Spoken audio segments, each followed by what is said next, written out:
अन्नदाता। पग पग पर है संग तुम्हारे अन्नदाता।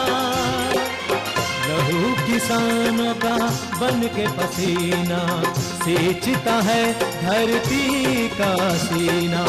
मेहनत का तेरी हक दिलवाने, नई तकनीक नई खोज बताने। पशुधन को गुणवान बनाना, पौध सुरक्षा को सिखलाना, खेती के सब गुर समझाने, भारत का सरताज बनाने। आठों पहर है संग तुम्हारे अन्नदाता अन्नदाता। नमस्कार, मैं शालिनी आप सभी दर्शकों का अन्नदाता कार्यक्रम में स्वागत करती हूं। हर रोज की तरह एक बार फिर से हम कार्यक्रम में लेकर के आए हैं खेतीबाड़ी से जुड़ी हुई बहुत सी लाभकारी जानकारियां। तो चलिए सबसे पहले देखते हैं कि क्या है विशेष आपके लिए आज के कार्यक्रम में। मशरूम से सफल उत्पादन पर किसान का अनुभव, जीरो टिलेज तकनीक से गेहूं की वैज्ञानिक खेती,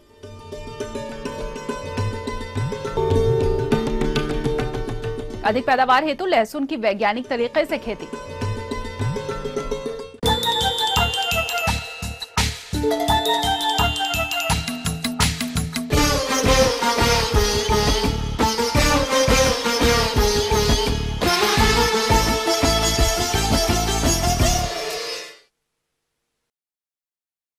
धान कटाई के बाद जो भी किसान गेहूं की बुआई करना चाहते हैं तो उनके लिए ये उपयुक्त समय चल रहा है। और अगर आप गेहूं की बुआई जीरो टिलेज मशीन से करते हैं तो आप समय के साथ साथ लागत की भी बचत कर सकते हैं।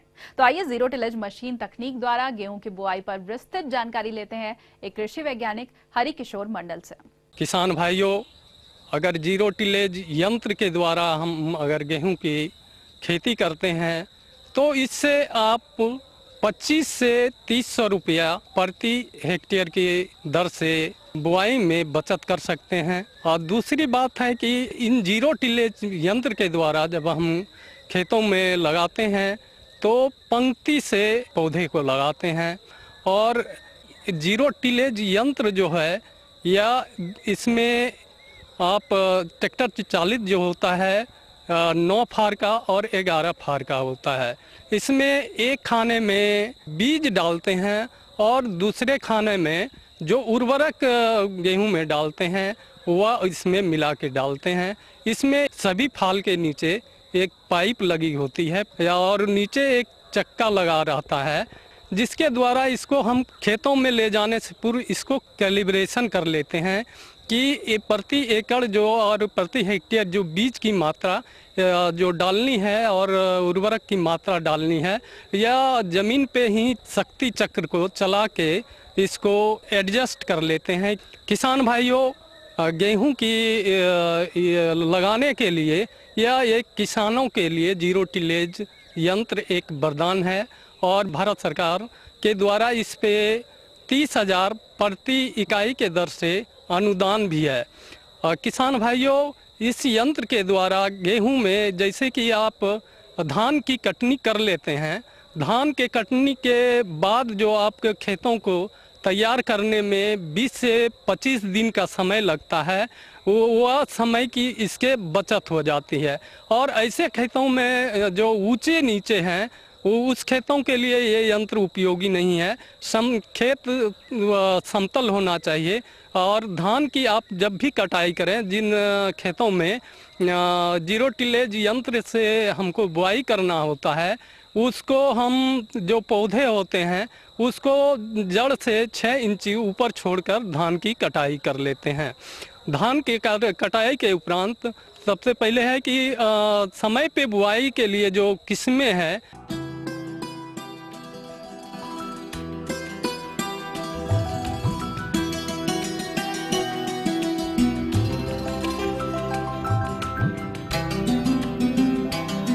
आदि किस्मों का चयन कर लेते हैं और प्रति हेक्टेयर की दर से 100 केजी बीज की आवश्यकता होती है। उनको लेके 2 ग्राम प्रति केजी के दर से हम बीज को अच्छी तरह उपचारित कर लेते हैं।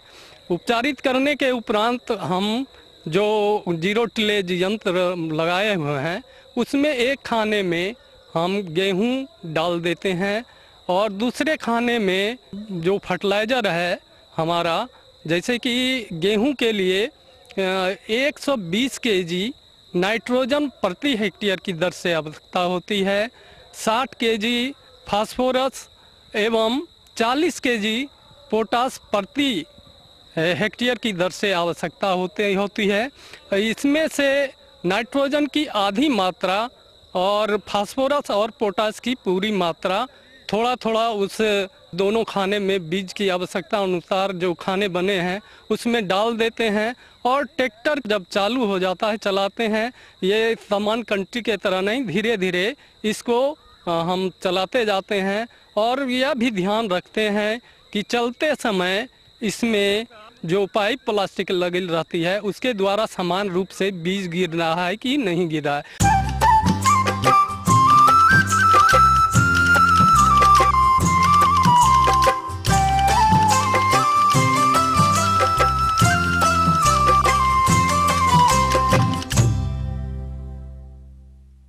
खेती के साथ साथ ज्यादातर किसान अन्य सह व्यवसायों से जुड़कर अच्छा लाभ कमाते रहते हैं और ऐसे ही किसानों में से एक हैं हिमाचल प्रदेश के देवी सिंह ठाकुर, जिन्होंने मशरूम की खेती छोटे स्तर से शुरू करके आज अपनी आय को किस प्रकार से बढ़ाया है ये हम आपको दिखाते हैं। जानिए उनकी सफलता का राज उन्हीं से।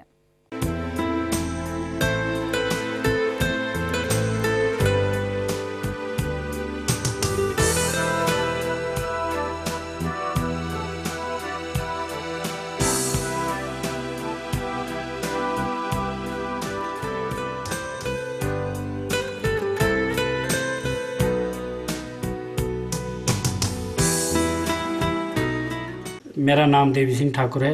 3-4 साल से ये मशरूम लगाई है, जो कि सबसे पहले इसमें 400 बैग लगते थे। फट्टे वाला स्ट्रक्चर था। 3-4 साल बाद वो फट्टे ख़राब हो गए थे। ख़राब होने के बाद अब मैंने स्ट्रक्चर लोहे वाला बना दिया है, जो कि इसमें 10,000 रुपया खर्चा आया। तो इसमें अब मेरे 600 बैग लग गए। 600 बैग लगने से जैसे मैंने 400 बैग लगाए थे, जो इसका पैसा कमाया उससे मैंने पॉली हाउस लगाया। पॉली हाउस में मैंने फूल पैदा किया। अब इसमें मैंने 600 बैग लगाए। 600 बैग लगाने से इसमें लगभग मेरा 50,000 रुपया खर्चा आया। 10,000 मेरा स्ट्रक्चर पे खर्चा आया, 60,000 आया। तो 60,000 आने से अब मेरा वो 60,000 भी पूरा होगा और 60,000 में इसमें कमाई करूंगा, जो कि मशरूम इस टाइम रेट में ज़्यादा चली हुई है। 120-130 रुपये किलो जा रहा है। सर, जो इस समय जो आप ये मशरूम लगाते हैं, तो ये सबसे सही समय कौन सा होता है मशरूम लगाने? इसका सही समय सितंबर का महीना है, 10 तारीख, 15 तारीख और 27-28 तारीख। तो जब मशरूम उगाते हैं तो किस तरह से आप इसकी तैयारियां करते हैं? कैसे इसको आप उगाते हैं? इसको जैसे हमने बैग लाए, बैग इस स्ट्रक्चर के ऊपर रखने के बाद इसमें बीज मिलाया। बीज मिलाने के बाद जो इसका पॉलीथीन है उसको बंद किया। इसके 15 दिन बाद जब स्पोन फैलेगा फिर इसको खोलने के बाद हम केसिंग करते हैं।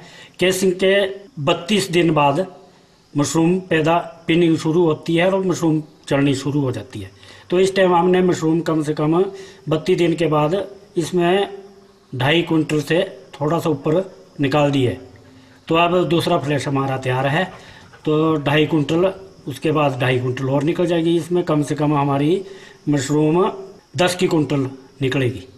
10 क्विंटल के आसपास आप मशरूम उगाएंगे। तो इसमें कोई विशेष तौर पे सावधानी बरतनी होती है? सावधानी है भाई, साफ सफाई सबसे ज़्यादा है। जब भी मशरूम के कमरे में जाना तो इसमें दवाई से हाथ धो के अंदर जाना है।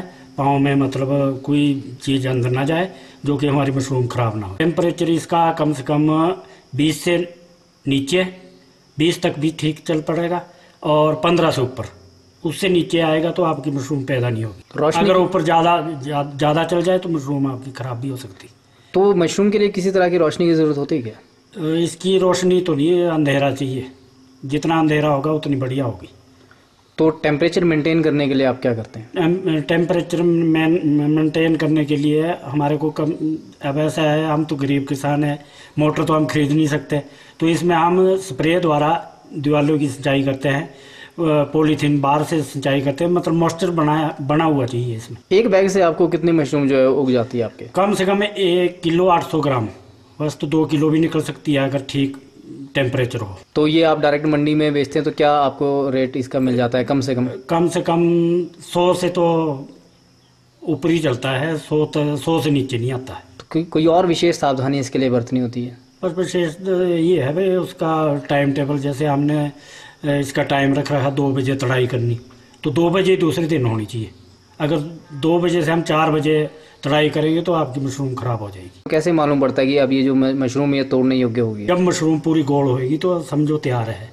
अगर आपकी लंबी डंडी होगी तो आपकी मशरूम समझो खराब लगी हुई होने। सबसे पहले जब हम कमरे को तैयार करते हैं तो इसमें BHC पाउडर मिलता है बाजार से, तो उसको हम आग में जलाते हैं, कमरा बंद करते हैं और उसके बाद फॉर्मेलिन की स्प्रे करते हैं। फॉर्मेलिन की स्प्रे करने के बाद फिर उसमें बैग रखते हैं। तो इसमें जब सबसे पहले हम स्प्रे करते हैं तो इसमें बेबिस्टीन की स्प्रे करते हैं, कम से कम मात्रा में डालते हैं। उसके बाद कोई छिड़काव नहीं करते, पानी भी हमारे को कम मारना पड़ता है इसमें। पहले मैं किसान भाइयों को ये बताना चाहता हूँ कि आप मशरूम पे कर लीजिए। इससे आपका 1 महीने बाद आपका जो भी पैसा है, जो भी आपने पैसा लगाया वो 2 महीने बाद आपका पैसा पूरा हो सकता है। और आप ज़्यादा से ज़्यादा नहीं, आप 200 बैग लगाओ, 200 बैग के बाद आप इसका प्रॉफिट देखना और आप ज़्यादा से ज़्यादा उगा सकते हैं। थी कुछ उपयोगी जानकारियां। अब लेंगे एक छोटा सा ब्रेक, जल्द हाजिर होंगे।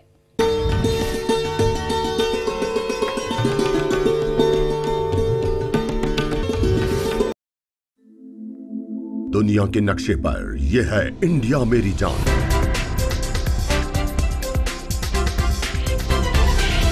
भारत थोड़ा अलग है।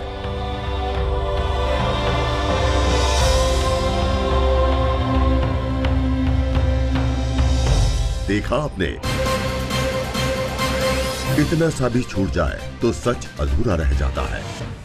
बदलते भारत का पूरा सच। राष्ट्रीय समाचार हर रोज सुबह 8 और दोपहर 2 बजे।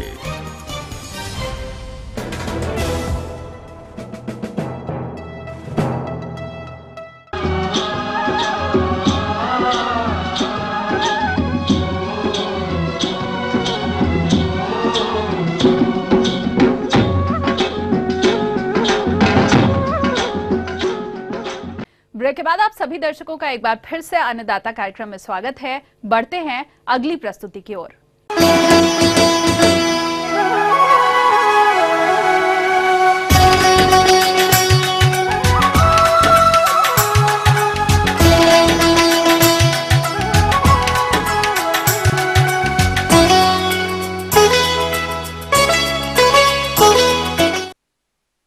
प्रदेश में हमारे बहुत से किसान मसाले वर्गीय फसलों के अंतर्गत लहसुन की खेती करके फसल से अच्छा उत्पादन ले रहे हैं। और हिमाचल प्रदेश के एक प्रगतिशील किसान राजेंद्र कुमार ने लहसुन की फसल लगा रखी है। तो फसल से अच्छा उत्पादन लेने के लिए वो फसल में कौन कौन से जरूरी कार्यों को अपनाते हैं, इसकी जानकारी के लिए हमारे संवाददाता सुनील कुमार ने उनसे मुलाकात की। तो उन्होंने क्या कुछ जानकारी दी, आइए देखते हैं अन्नदाता कार्यक्रम की इस प्रस्तुति में। सबसे पहले हमें ये बताइए कि जब आप लहसुन की खेती करते हैं तो शुरुआती तौर में कौन सी बातें हमें ध्यान में रखनी होती हैं? शुरुआती तौर पे तो खेत साफ होना चाहिए और इसमें 3-4 बार हल लगाना चाहिए ताकि माटी नरम हो सके और इसमें बीज आसानी से चल सके। उसके बाद इसमें क्यारिया का वगैरह प्रबंधन करते हैं। उसी हिसाब से क्यारी बनाते हैं, जिस हिसाब से हम इसमें पानी लगाने के लिए सुविधा हो या इसमें मतलब छुपाई के लिए बीच में कोई चलती बार कोई पौधा ना दब सके, उसी हिसाब से बनाते हैं। उसके बाद हम इस पे जब खेत तैयार हो जाता है इसमें खाद वगैरह डालते हैं, जैसे बाणे के लिए जैसे ये हमारी खादें हैं जैसे 12-32 हो गया, कैल्शियम नाइट्रेट वगैरह, उसको डाल के उसके बाद इसमें हम फिर जैसे लाइनें लगाते हैं, इसमें 4 इंच पे लगाते हैं पौधा और उसके बाद इसको बंद करके फिर इसको रन देते हैं जब तक जब ये उग जाता है। उसके बाद हम इसमें पानी का बाद में लगाते हैं। अच्छी अच्छी प्रजातियां भी उपलब्ध हैं।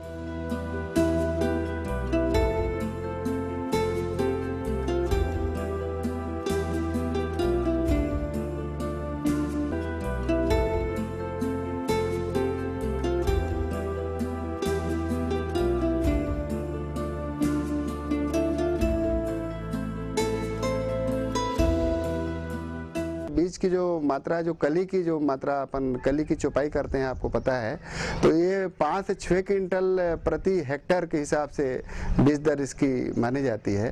साथ ही इसका बीजोपचार बहुत ही महत्वपूर्ण है, जैसे बीटावैक्स है, थायरम है, कार्बेंडाजिम है। इसकी जो है 3 ग्राम मात्रा प्रति किलो बीज के मान से आपको उपचारित करना है। और इस सूती कपड़ा आप लें, सूती कपड़े में पोटली बना करके बीज की कली की जो मात्रा है वो रख करके और 1 से 2 मिनट आप डुबो करके बाहर निकालना है। शुरुआती तौर पे जब लहसुन लगाना होता है उस टाइम इसमें नमी होनी चाहिए, कुछ 50% माना कि होनी चाहिए। फिर जब उतनी नमी पौधे को उगने में ज़रूरी होती है। जब उग जाएगा उसके बाद उसमें जब ऊपर आ जाएगा तब पानी लगाना ज़रूरी होता है। जब पौधा ऊपर आता है तो उस समय पानी दिया जाता है। तो अगर हम इसमें इसके जो बेडिंग तैयार की जाती है तो इसकी कोई ऊंचाई भी रखते हैं आप बेडिंग की? इसकी ऊंचाई ऐसे हो कि मतलब इस हिसाब से बनाते हैं जैसे कि 1 फुट ऊपर चारों साइड से, ताकि बाद में पानी लगाती दफ़ा पानी बाहर ना जाए, खेत में रहे, उसी हिसाब से बनाते। पौधे का डिस्टेंस रखते हैं हम 4 इंच, 4 इंच रखते हैं। इसमें कीटनाशक का इससे पौधों को हानि होती है, कीटनाशक का प्रयोग नहीं करते हम इसमें। इसकी छुपाई वगैरह या हाथ से खरपतवार निकालते हैं और छुपाई करते हैं। फिर 1-2 दिन बाद धूप लगने देते हैं, तब वो ख़त्म हो जाता है खरपतवार। उसके बाद फिर इसमें पानी लगाते हैं। इसमें हम शुरू में तो 12-32-16 डालते हैं, फिर कैल्शियम नाइट्रेट वगैरह बाद में छुपाई के टाइम यूरिया या बायोजम वगैरह खादों का यूज़ करते हैं।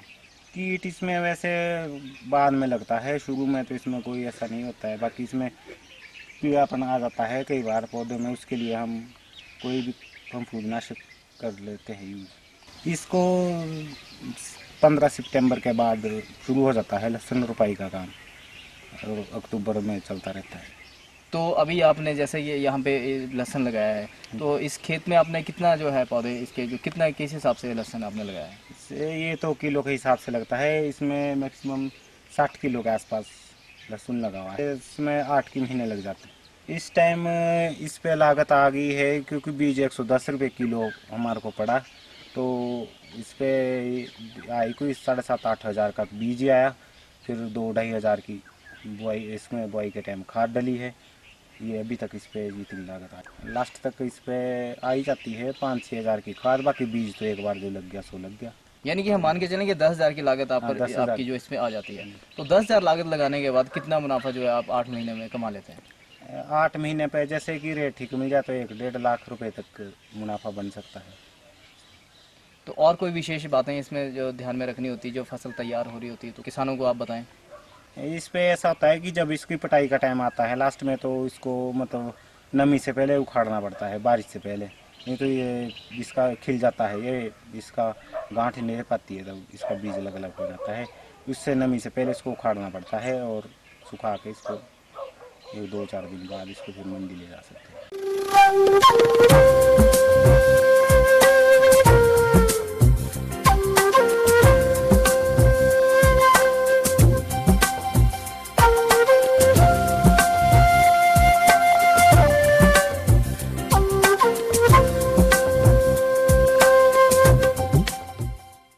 मौसम के अनुसार प्रबंधनों पर ही टिकी है आपकी खेती बाड़ी, और इसीलिए मौसम पूर्वानुमान और उस पर आधारित साप्ताहिक कृषि सलाह इस प्रकार है।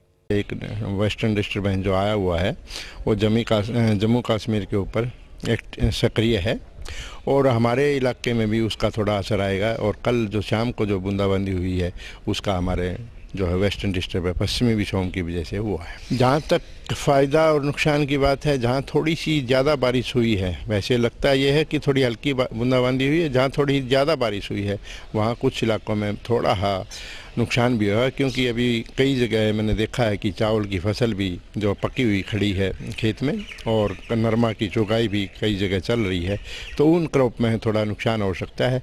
और सरसों में जो कल परसों 2-3 दिन पहले जो बिजाई हुई थी उसमें भी शायद क्रस्ट बनने की थोड़ी संभावना है, और कोई ज़्यादा नुकसान वाली बात नहीं है। सर, अगर बात करें दिन और रात के तापमान का, तो इस बारिश का इसके ऊपर क्या फ़र्क पड़ेगा? जहाँ तक दिन और रात के तापमान की बात है, आगे आने वाले समय में जो है दिन और रात का तापमान गिरेगा। और कल जो बादल रहने की वजह से जो है न्यूनतम तापमान जो है 18 डिग्री के आसपास पहुँच गया था, जो कि नॉर्मल से 7 से 8 डिग्री के आसपास ज़्यादा था। और न्यूनतम तापमान जो 32 डिग्री था वो भी जो है नॉर्मल से ज़्यादा ही चल रहा है।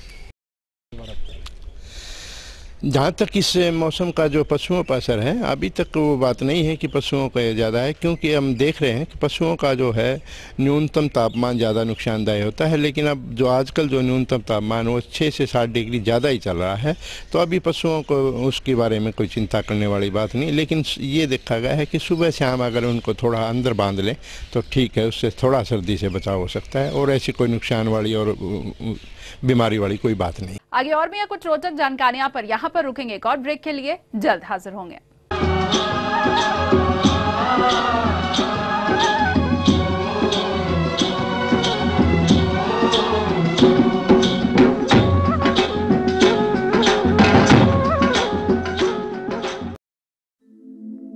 दुनिया के नक्शे पर यह है इंडिया मेरी जान।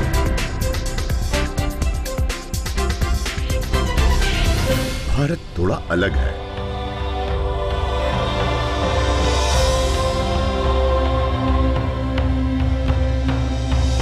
देखा आपने,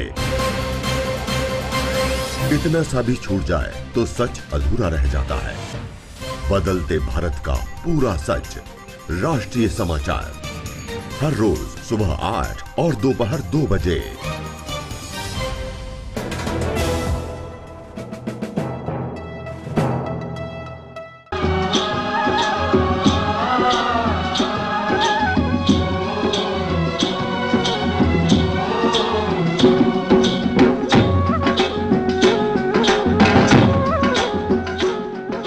ब्रेक के बाद आप सभी दर्शकों का अन्नदाता कार्यक्रम में एक बार फिर से स्वागत है।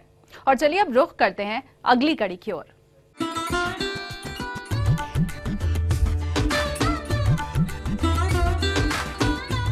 अन्नदाता हेल्पलाइन निःशुल्क फोन संपर्क सेवा के माध्यम से आपके द्वारा पूछी गई समस्याओं में से एक या फिर 2 महत्वपूर्ण समस्याओं को हम अपने कार्यक्रम में शामिल करते हैं। और इसी के तहत आज की चयनित समस्या और उसका जवाब इस प्रकार है।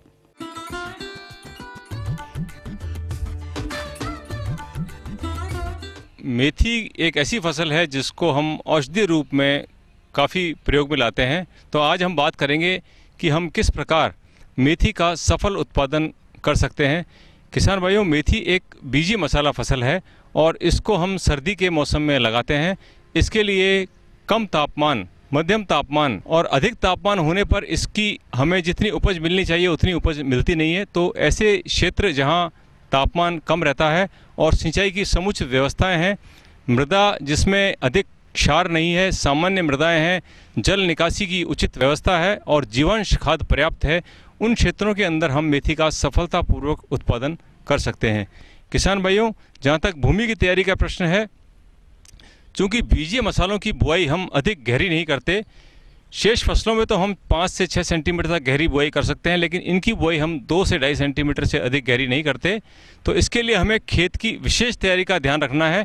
खेत को आप हैरोइंग द्वारा अच्छी तरीके से तैयार कर लें, खेत में ज़्यादा ढेले न रहें, ढेले पूरी तरह फूट जाएं। तत्पश्चात खेत का समतलीकरण करना चाहिए।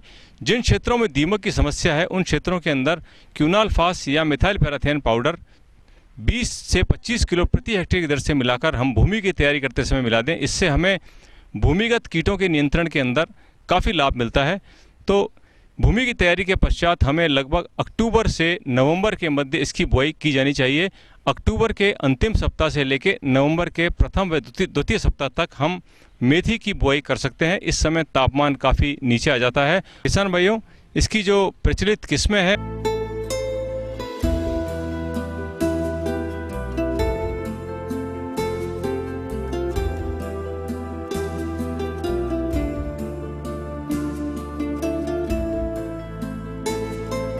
तो इस प्रकार इन किस्मों में से हम किसी भी किस्म का चुनाव करके और मेथी का अच्छा उत्पादन प्राप्त कर सकते हैं। इसके लिए लगभग 20 से 25 किलो बीज प्रति हेक्टेयर की दर से पर्याप्त है।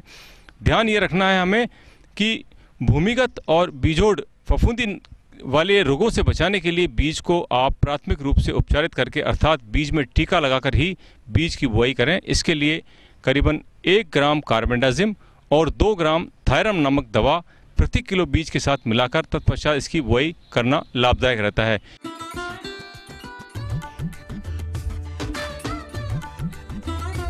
किसान भाइयों, मेरा नाम लोभी राम है। मैं जिला चंबा तहसील चूरा गांव सेकुठी का रहने वाला हूं। ये हमारी जो है ये हिंदी का नेम जो हमारा लोकल नेम है इसको जंगली गेंदा बोलते हैं। दूसरा अंग्रेजी का नाम इसका टेजिटिस मायूटा है। तो इसका हम खेती करते हैं। इसके कम से कम कोई आल विश्व में 25 कंट्रियाँ खेती करती है। हमारे हिंदुस्तान में भी काफ़ी इसकी खेती होती है।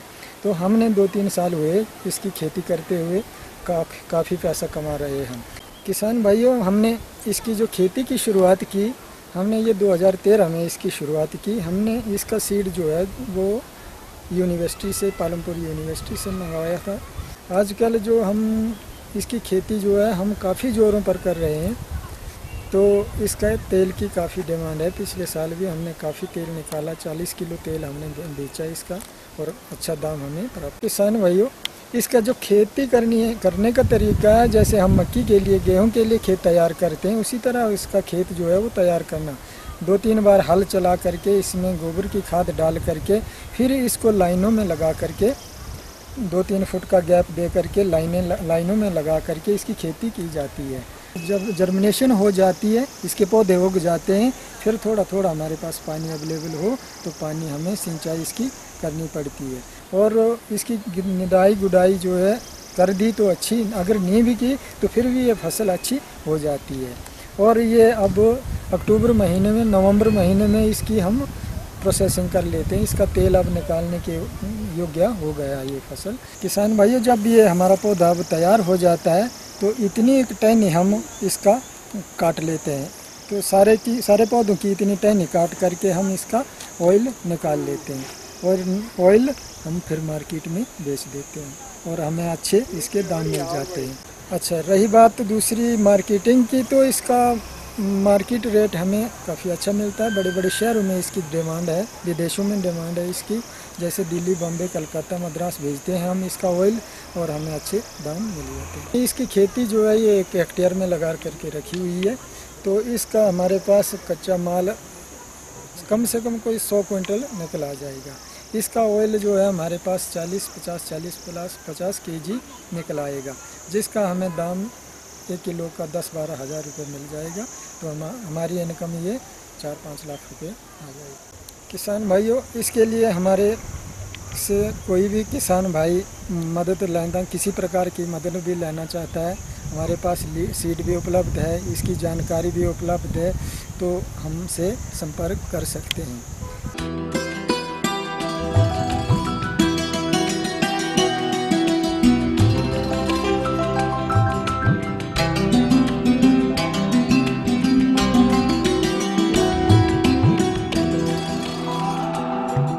और आइए आप देखते हैं कल दिखाए जाने वाले कार्यक्रम की मुख्य झलकियां। टमाटर के सफल उत्पादन पर किसान का अनुभव।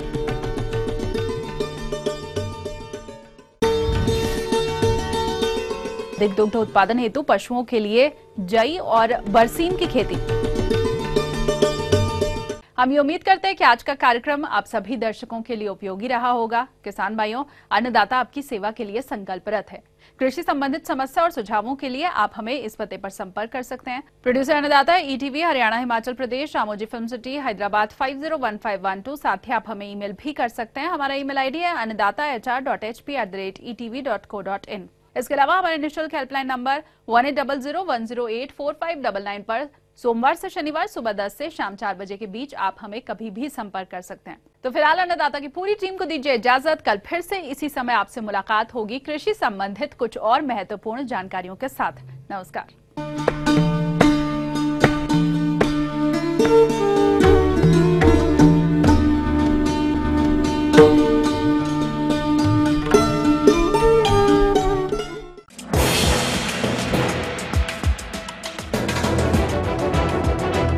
आप देख रहे हैं ईटीवी न्यूज़ हरियाणा, हिमाचल प्रदेश। खबर ही जीवन है।